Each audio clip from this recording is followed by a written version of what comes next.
പുതുവഴികൾ തുറക്കുന്ന കർത്താവിന് നന്ദി പറഞ്ഞുകൊണ്ട് ഫെയ്ത്ത് വോയിസിലേക്ക് എല്ലാവരെയും ഞങ്ങൾ സ്വാഗതം ചെയ്യുന്നു. ജെറമ്യാ പ്രവാചകന്റെ പുസ്തകം 17-ാം അധ്യായം 10-ാം തിരുവചനം ഇങ്ങനെ വ്യക്തമാക്കുന്നു: കർത്താവായ ഞാൻ മനസ്സിനെ പരിശോധിക്കുകയും ഹൃദയത്തെ പരീക്ഷിക്കുകയും ചെയ്യുന്നു. ഓരോ മനുഷ്യനും അവൻ്റെ ജീവിത രീതിക്കും പ്രവൃത്തിക്കും അനുസരിച്ച് ഞാൻ പ്രതിഫലം നൽകും. ക്രിസ്തുവിൽ പ്രിയപ്പെട്ടവരെ, ദൈവിക കാര്യത്തിൽ നമുക്ക് സ്ഥിരതയുണ്ടാകണം. ദൈവിക ആരാധനയിൽ, ദൈവത്തെ മഹത്വപ്പെടുത്തുന്ന ശുശ്രൂഷകളിൽ നമ്മുടെ ജീവിത രീതികളും പ്രവൃത്തികളും ദൈവഹിത പ്രകാരമാകുമ്പോൾ ദൈവത്തിൽ നിന്ന് നമുക്ക് പ്രതിഫലം ഉണ്ട്. നീ എങ്ങനെ ജനിച്ചു എന്നത് ഒരു വിഷയമല്ല. എന്നാൽ നിന്റെ ജീവിതത്തിൽ ദൈവാനുഗ്രഹം പ്രാപിക്കുവാൻ നീ എന്തൊക്കെ വ്യത്യാസപ്പെടുത്തി ജീവിക്കുന്നു എന്നുള്ളതാണ് പ്രാധാന്യമർഹിക്കുന്നത്. സ്നേഹമുള്ളവരെ, മനുഷ്യ ശരീരത്തിലെ നിറത്തെയോ തലമുടിയുടെ നിറത്തെയോ വ്യത്യാസപ്പെടുത്തുവാൻ ആർക്കും സാധ്യമല്ല. എന്നാൽ മനസ്സുകൊണ്ട് ഒരുവന് വ്യത്യസ്തനാകുവാൻ സാധിക്കും. കാരണം വചനം പറയുന്നു, കർത്താവായ ഞാൻ മനസ്സിനെ പരിശോധിക്കുന്നു, മനസ്സിന്റെ നവീകരണം വഴി രൂപാന്തരപ്പെടുവിൻ. സ്നേഹമുള്ളവരെ, മനസ്സിന്റെ ബലം ശരീരത്തെയും ബലമുള്ളതാക്കി തീർക്കും. മനസ്സ് തളർന്നാൽ ശരീരം തളരും. അതുകൊണ്ട് നമ്മുടെ ആന്തരിക മനുഷ്യനെ ശക്തിപ്പെടുത്തുവാൻ പരിശുദ്ധാത്മാവിന്റെ സഹായത്തോടെ മനസ്സിനെ വ്യത്യാസപ്പെടുത്തി വിശ്വാസം വഴി ക്രിസ്തു നമ്മുടെ ഹൃദയങ്ങളിൽ വസിക്കണമെന്ന് വചനം നമ്മെ ഓർമ്മിപ്പിക്കുന്നു.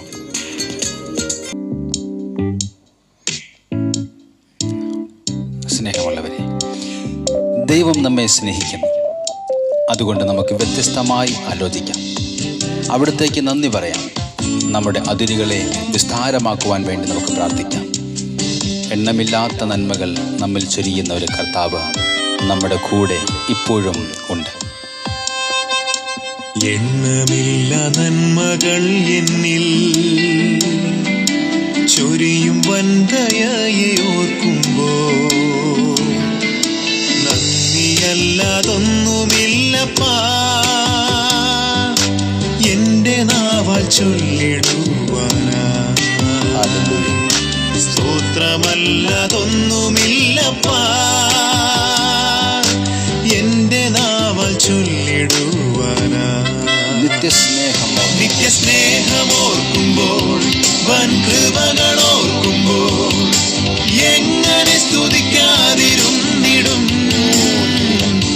ആ കരുണയോർക്കുമ്പോൾ വൻ ത്യാഗമോർക്കുമ്പോൾ എങ്ങനെ വാഴ്ത്താതിരുന്നിടും.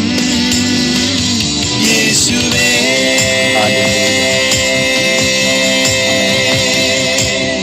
വിശ്വാസത്തോടെ നമുക്ക് നടക്കാം.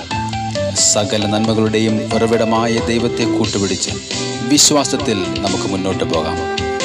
തിരുവചനം പറയുന്നു, നിന്റെ യൗവനം കഴുകൻ്റേതുപോലെ നവീകരിക്കപ്പെടുവാൻ വേണ്ടി നിന്റെ ജീവിതകാലം അത്രയും നിന്നെ അവിടുന്ന് സ്നേഹിച്ചു. സ്വന്ത ജീവൻ തന്ന സ്നേഹമേ, സ്നേഹമേ, നന്ദിയല്ലാതൊന്നുമില്ലപ്പാ എന്റെ നാവാൽ ചൊല്ലിടുവാനാ. സ്തോത്രമല്ലാതൊന്നുമില്ലപ്പാ, സ്തോത്രമല്ലാതൊന്നുമില്ലപ്പാ എന്റെ നാവാൽ ചൊല്ലിടുവാനാ.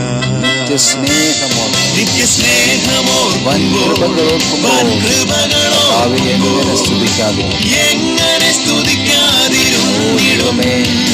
അങ്ങയുടെ കരുണയോർക്കുമ്പോൾ ത്യാഗമോർക്കുമ്പോൾ എങ്ങനെ വാഴ്ത്താതിരുന്നിടും. യേശുവേ,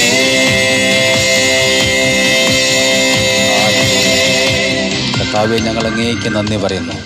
തിരുവചനം നമ്മളെ ഇങ്ങനെ ഓർമ്മിപ്പിക്കുന്നു, പാഴ്മലകളിൽ നദികളും താഴ്വരകളുടെ മധ്യ ഉറവുകളും ഞാൻ ഉണ്ടാക്കും.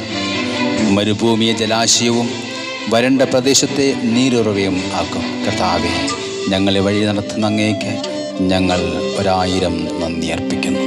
കാൽവരിയൻ സ്നേഹമോർക്കുമ്പോൾ എത്ര വലിയ സ്നേഹം! കൺകൾ നിറയുന്നെന്റെ പ്രിയനേ. Thank you, Jesus. നന്ദിയല്ലാതൊന്നുമില്ലപ്പാ എന്റെ നാവാൽ ചൊല്ലിടുവാനായി.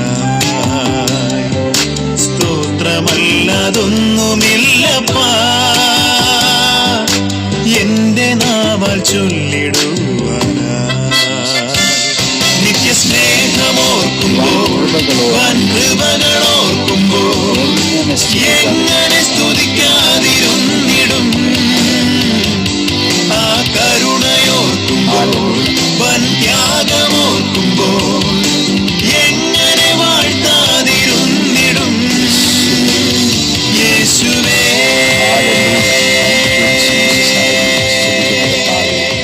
ഇന്നേ ദിവസം പുതുവഴികൾ തുറക്കുന്ന കർത്താവ് നമ്മെ എല്ലാവരെയും അനുഗ്രഹിക്കുമാറാകട്ടെ എന്ന് യേശുക്രിസ്തുവിന്റെ നാമത്തിൽ ഞങ്ങൾ പ്രാർത്ഥിക്കുന്നു.